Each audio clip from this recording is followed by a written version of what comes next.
আজকে ইস্টবেঙ্গল মোহনবাগানের যে খেলা, মজার ব্যাপার কি জানেন? আপনাদেরকে বলি যে মোহনবাগানে একেবারে সারা জীবন খেলেছেন, স্তম্ভ। আচ্ছা, 1911-এ যে ট্রফিটা পায় মোহনবাগান, আইএফএ শিল্ড, তার 11 জনের মধ্যে 7 জন ছিল ওপার বাংলার। অধিনায়ক থেকে শুরু করে 7 জন ওপার বাংলার ছিল। তখন ইস্টবেঙ্গল ক্লাব ছিল না, ফলে তারা মোহনবাগানের হয়ে খেলে কৃতিত্বটা অর্জন করেছে।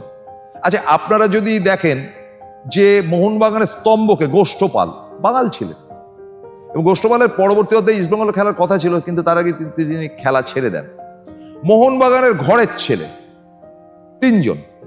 সত্যজিৎ চট্টোপাধ্যায় অবশ্যই হাওড়ার ছেলে, এদেশীয়, কিন্তু ঘরের ছেলে বলতে যেটা বোঝায় যে একেবারে আদর্শগতভাবে চিরকাল মোহনবাগানেই খেলেছেন, অন্য কোনো দলে যাননি। কি নাম? সুব্রত ভট্টাচার্য বা বাবলু ভট্টাচার্য এবং চুনি গোস্বামী, ঘরের ছেলে।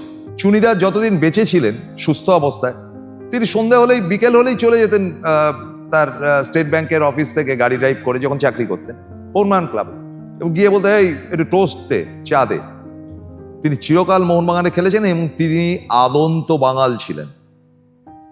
সুব্রত ভট্টাচার্য আদন্ত বাঙাল, এবং তিনি যে মোহনবাগানে খেলতে যাচ্ছেন সেটা তার পরিবারেরই অনেকের কাছে অসন্তোষের ব্যাপার ছিল, যে এটা কি করছে, মোহনবাগানে যাচ্ছে কেন।